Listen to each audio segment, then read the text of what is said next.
Yo, what is going on, my fellows? It's your boy DyeItTight here, bringing you guys our PCL Season 2 Week 5 game. We're going up against Matt in the Montreal Milotics. He is currently sitting at 3-1. So you already know he's a threat. He's only lost to Shea. So, he's going to be... I've heard that Matt's a great battler. So, yeah, his team is fucking scary. He doesn't have an S tier, but instead he has 4 tier 1 mons. So, he has... Tapu Koko, Hawlucha, Nidoqueen, Snorlax, Alolan Persian, all Gorgeists, Victini, Skarmory, Z-Manaphy, Zeal, and Raichu, and Mega Altaria. So, what scares me? Nidoqueen kind of gets kills. Hawlucha abuses terrain, can kill anything.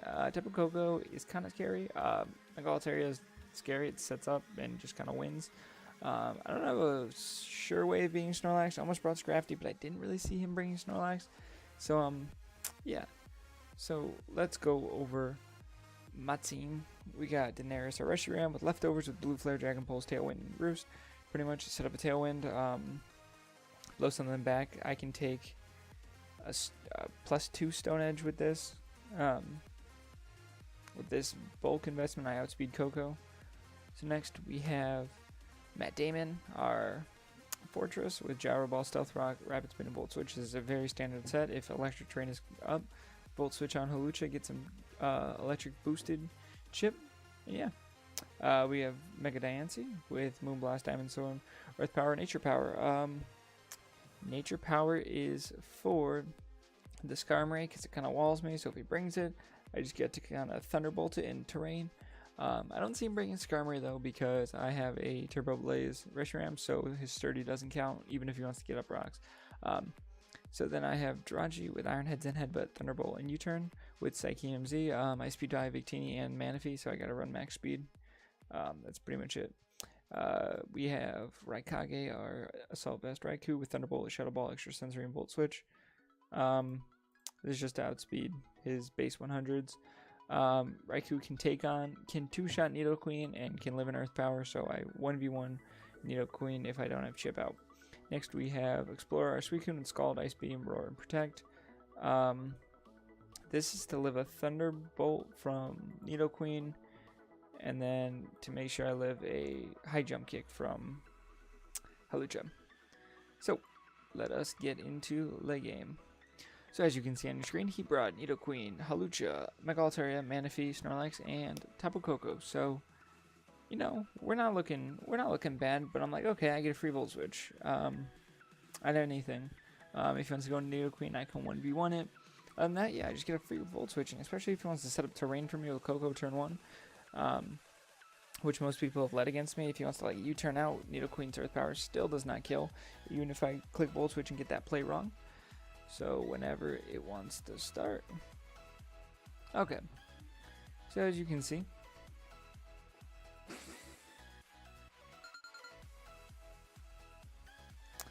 he goes ahead and leaves off with Queenie, which is the Nidoqueen. I'm like, this is the most perfect setup I could ask for. She's probably not going to expect the Assault Vest. Let me just click Extra Sensory. Maybe I'll get a flinch. That'd be great. So I'm going to go ahead and click Extra Sensory, and we get a crit, and I'm like, oh sweet, that definitely, like, now I don't need to get any rolls. He clicks Earth Power, I'm like, oh sweet, I live this, even if he's life over, even if he specs, and he crits us right back, and I'm like, well, there goes my Manaphy check. If it's set up, I kind of just lose. I go into Diancie, I'm like, yo, if he is Custap Berry, I will throw my monitor. I'm throwing it if he's Custap Berry. If he's Custap Berry, like, I don't even have words. If he was Custap, I would delete my channel. So I click Moonblast, pick up the kill. He's not Custap Berry, and yeah, Nidoqueen goes down. So I traded Raikou for Nidoqueen, which I can't complain because he doesn't really have a Reshiram switching anymore. As soon as Manaphy goes down, Blue Flare is kind of free. So yeah, I'm going to go into Reshiram because Surf does nothing.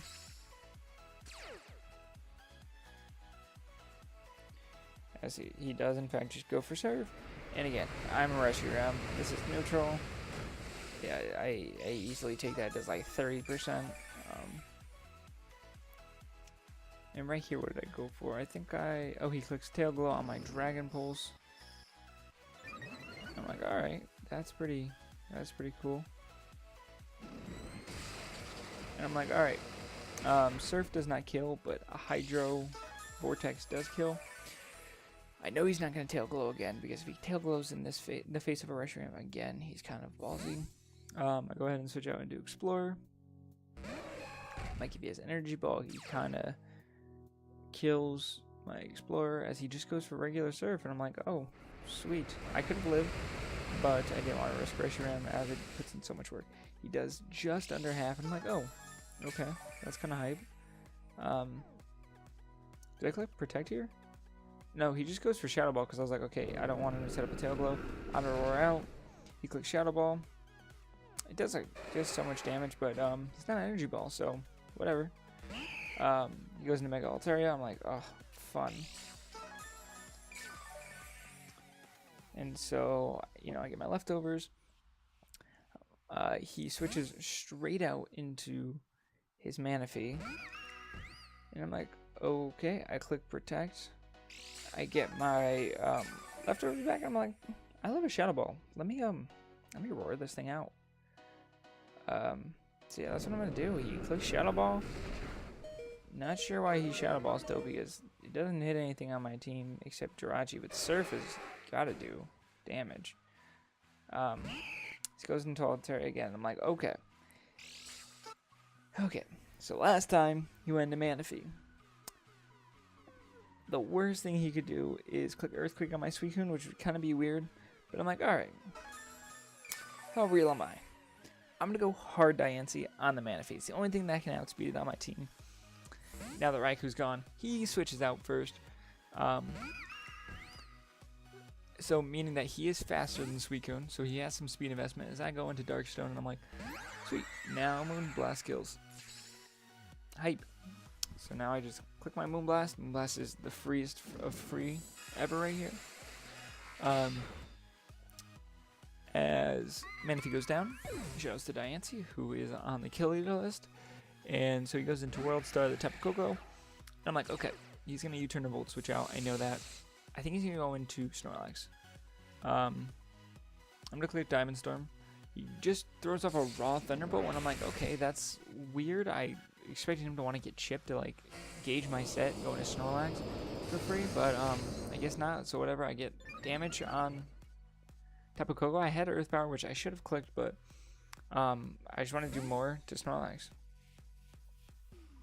So we're going to Reshiram on the U-turn.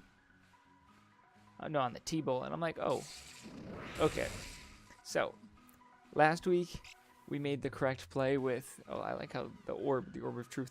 Last week we made the right play with Danza going into Excadrill. So I'm looking at this and I'm like, okay, Blue Flare, what is his switching? Snorlax. He might run Thick Fat thinking that Turbo Blaze does not negate it.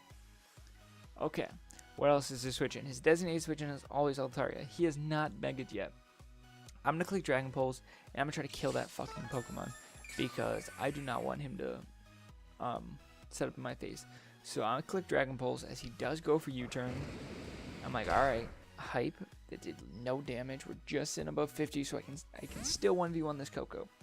As he goes into blue, as I click my Dragon Pulse, and I'm like, oh my god. I bring that thing down to like 2%. This is just the theme. 2 weeks in a row, I make the right play and it lives on like 3. So I go Jirachi here because he can't kill me with an Earthquake. If he sets up, that's unfortunate. I think he would Roost or Flamethrower right here. I wasn't expecting Ground Move just because he doesn't. Altaria suffers from 4 moveslot syndrome. Because if it has Ground Move, then which it does have Earthquake, then it can't be Fortress, because why would you run Earthquake, Flamethrower,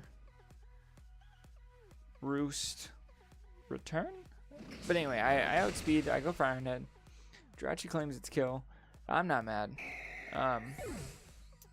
As he goes into lax. And I'm like, okay. I don't really see this thing beating me. I'm just gonna get my chip going on this thing. Put it in range as I click Iron Head. As he goes for Curse, and I'm like, okay. If I flinch it right here, it might be in Z range. But then he'd get his berry back, so maybe I'll just try to beat the berry. As I do flinch him, he's right above 50. As I, we gotta bounce this Snorlax around. I don't think he was expecting the Z. So I think he might have recycled here. If he would have recycled if he knew I was packing the Z. So we're gonna bounce Snorlax around, bop bop bop, bop bop bop bop bop, bang, and we're gonna bring that thing down super low. He sets up another curse, and I'm like, okay. He has 2 curses up. I need to flinch this thing because he's not berries. So that means he's a rest set in terrain. Because no way he'd let a Snorlax get this low without being rest. So I'm like, I just need to flinch. Because you know what, Jirachi? We just get flinches 60% of the time, every time. We do get the flinch. I'm like, sweet, sorry, Matt. It does suck. But, so he goes out in a Halucha. But again, about it sucking, I kill, it's 60% of the time. So if I don't get a flinch, it's technically hacks towards me. So yeah, so he goes for high jump kick here. I'm like, I don't really need Jirachi. There's no point of shuffling shit around and letting stuff die. As I decided to go into Explorer here. I don't really know why I went into Explorer here, but I was like, yo, I just want to make sure that he can't, like, I don't know what my mindset was. I just want to, I don't know, because Reshiram was the play. I think I was actually in high jump kick range if he was banded, and I couldn't tell if he was banded because of the little damage. So he clicked Roost as I clicked Scald. Yeah, it was because he was banded. I just want to make sure he wasn't banded. If he was banded, I would have sacked my Reshiram for no reason. So I clicked Scald right there as he clicked Swords Dance. So I clicked Scald again. I'm like, I don't care. You can. This thing beats me, so I lose right here. So I have Protect though. So this is gonna be interesting as he clicks Roost right here. Yo, shoutouts to Shaden because now I can't look at Halucha the same with its clit. I fucking god damn it, Shay. So I click Scald right here. This is my 3rd Scald with no burn, and I'm like, okay, this is kind of rough. I kind of could use a burn as he clicks Roost again, and I'm like, yo. He could Roost up and just beat me. I think he was just waiting for me to click Protect because at this point they're all 50-50s if he's going to attack. As I click Scald, and I finally get the burn on the 4th Scald, and my heart felt so much better. If I didn't get the burn, he won. He would have won just right here, sorry. The game's still not over because he's Roost stalling me. But I am getting up to the range where I can live a +2 burned Haluchas. Kick. I click Ice Beam right here. I don't know why. I just want to click Ice Beam, to be honest. I really have no reason for clicking Ice Beam. I just kind of clicked it. So he clicks High Jump Kick, and he misses, which it didn't kill. But missing a High Jump Kick is tragic. So go for Ice Beam. But again, the way I looked at it, it didn't kill. He got to go into Coco after this and kill anyway. So it didn't really make that big of a deal to me. Why? I wouldn't consider that as crazy game-changing hacks because Coco just bops me. It's not like he could have gone into Snorlax at any point. Snorlax was just fodder at this point. If Halucha connected, whatever, he still wouldn't have been able to kill Reshiram with a +2 burned thing. I lived the Stone Edge always, and I think I did less than 50, and then this would have put me. It would have been super close whether I lived the Thunderbolt, but I lived this Thunderbolt. Click Blue Flare. I tap Coco, just drops. Shoutouts to Reshiram for getting a kill. It brought Manaphy down to 50%. Altaria down to 2%. Kills Coco. And now he just gets to kill Snorlax as your new Britain Rockruff.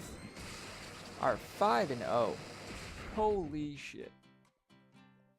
I cannot tell you guys how great it feels to be 5-0. I'm the last undefeated team standing. And this season is not over yet. There's still so many good teams in contention. I have to just make sure I'm keeping it up. Shoutouts to the whole front office. Shoutouts to Calpat. He's front office, but not really. Shoutouts to Shay. Shoutouts to Joe for recording. Shoutouts to JB for the layout. This is just... I can't believe I'm 5-0. I have no words for being 5-0. I've been working my ass off. I mock all the time. Yeah, your new Britain Rockruffs are 5-0. We're going against Goldoa next week. We got a divisional matchup, and like I said, beginning of the season, we cannot let up. We gotta just keep pushing. We gotta just go for... I love this beat drop, by the way. Okay. We gotta keep up the momentum, and we just gotta try to clinch playoffs as early as possible because before any games have happened yet, because I'm pretty sure Matt and I were super early. I'm pretty sure we played on like Tuesday. We're 1 game ahead of Shay, 2 games ahead of Danza. Because Danza lost to us last week, and he lost to Tone before.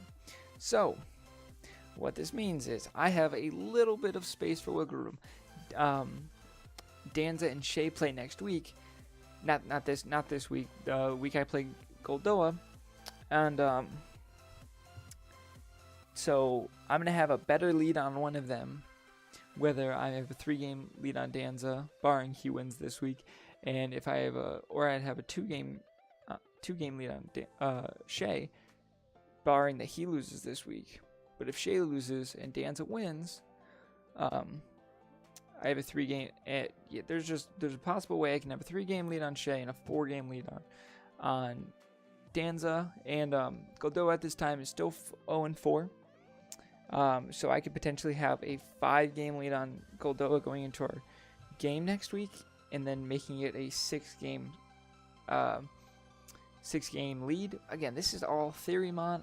I don't like looking that far ahead of myself, but I'm so excited to have this high of a record. I don't think I've ever been undefeated for this long. I usually suck somehow. I get hacked or I choke away a perfectly good game. But I feel like I've been playing really well. Make sure to let me know what you guys think. Make sure to, show me some freaking support. Tell me some sets you guys want to see me run. Because when it comes to, as soon as I clinch playoffs, it is meme time. I've been looking for memes to use with this team, and I found some spicy things. So please, for the love of God, drop me some more heat so I can get ready, because I plan on clinching playoffs as soon as possible. Thank you guys so much for watching. We'll see you guys in the next week. Peace.